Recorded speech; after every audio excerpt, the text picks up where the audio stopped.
Hello friends, नमस्कार। कैसे हैं आप? मैं सबसे पहले आप लोगों में से ये जानना चाहता हूं कि ऐसे कितने लोग हैं जिनकी इंटेंसिटी अभी भी बनी हुई है। क्योंकि अपन ने ये देखा, ये जो आरआरबी एनटीपीसी का एग्ज़ाम था, नोटिफिकेशन आया, पोस्टपोन्ड हुए, कोरोना आया, अभी भी बहुत तरीके की फ्लक्चुएशन है, लेकिन सबसे ज़्यादा ज़रूरी है इंटेंसिटी। तो इसमें जितने लोगों की इंटेंसिटी बनी हुई है, आज हम बात करेंगे उन्हीं लोगों से।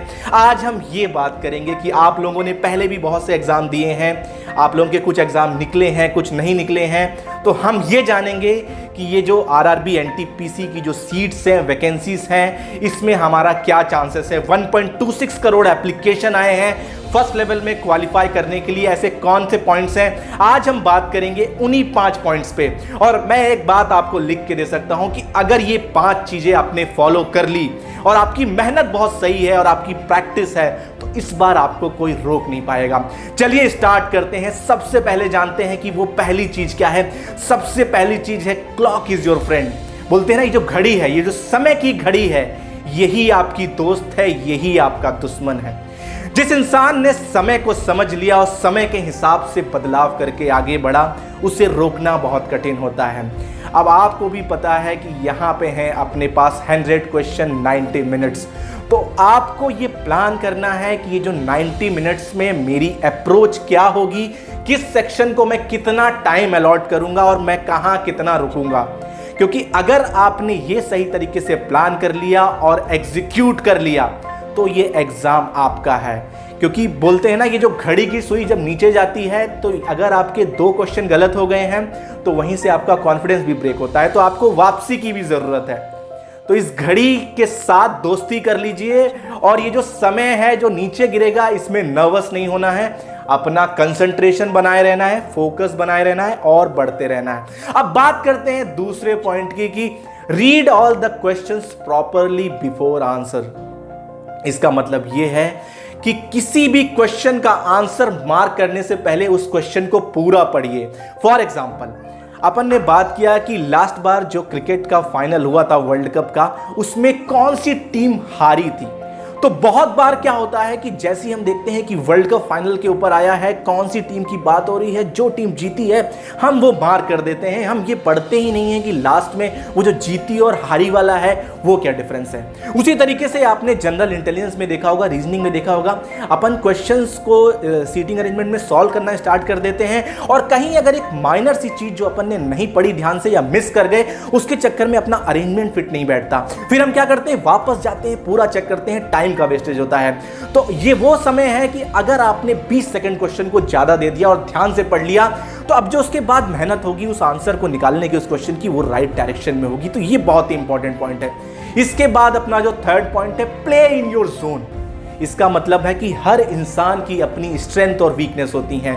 मेरी है, आपकी है, सबकी हैं। आपको पता है कि आप जीए में अच्छे हैं, मैथ्स में स्कोर करेंगे, जीआई में कम करेंगे, लेकिन कुछ लोगों को है कि वो जीआई में ज़्यादा करेंगे, मैथ्स में कम करेंगे। इसके अकॉर्डिंगली ये है कि अगर कोई क्वेश्चन उस टॉपिक से आता है जिसमें आप अच्छे हैं, तो आपको वो अटेम्प्ट करना है।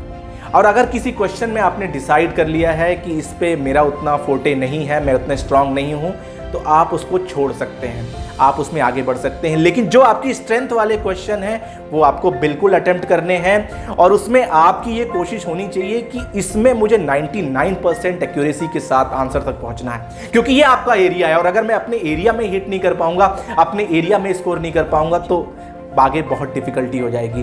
अब बात करते हैं चौथे पॉइंट की कि कभी भी एग्जाम के हॉल के अंदर कोई एक्सपेरिमेंट नहीं करना है।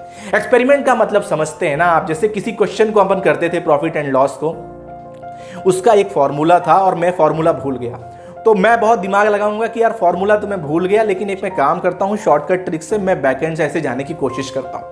तो ये एक एक्सपेरिमेंट हो गया और ये एग्जाम के अंदर एक्सपेरिमेंट कभी सफल नहीं होते। किसी भी तरीके का एक्सपेरिमेंट हो, या वो आपकी प्लानिंग को लेके हो, या वो आपके टाइम मैनेजमेंट को लेके हो, या क्वेश्चन को सिलेक्शन को लेके हो।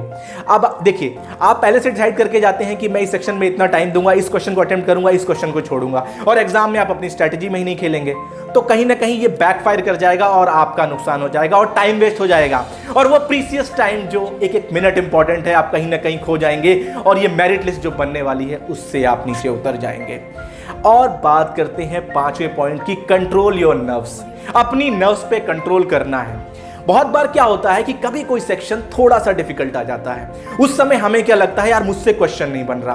पर एक बात बताइए कि अगर आपसे नहीं बन रहा, आप अच्छी पढ़ाई करके आए थे, सिलेबस के अकॉर्डिंगली आपने पढ़ाई करी थी, तो जो आपके लिए डिफिकल्ट है हो सकता है वो ऑल इंडिया में सब कॉम्पिटिटर जितने भी बैठे उनके लिए भी डिफिकल्ट है।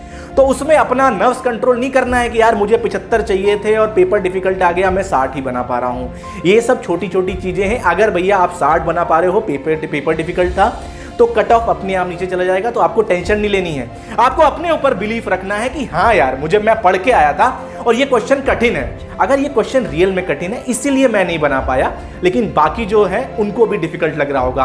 तो ये वो छोटे छोटे वो 5 पॉइंट्स हैं जो अपन एग्जाम हॉल में अगर ध्यान रखते हैं और प्रॉपर अप्रोच, स्ट्रैटेजी और नर्व्स कंट्रोल के साथ आगे बढ़ते हैं, तो इस बार ये जो 90 मिनट है और 100 क्वेश्चन है, आप इजीली 75 to 80 स्कोर कर सकते हैं और नेक्स्ट लेवल के लिए क्वालिफाई कर जाएंगे। तो इन चीजों को सीरियसली लीजिए और प्रैक्टिस करते रहिए, बने रहिए, क्योंकि ये वो एग्जाम है जो आपको आपकी ड्रीम डेस्टिनेशन तक पहुंचाएगा। तब तक के लिए हमारे साथ बने रहिए। नमस्कार, धन्यवाद।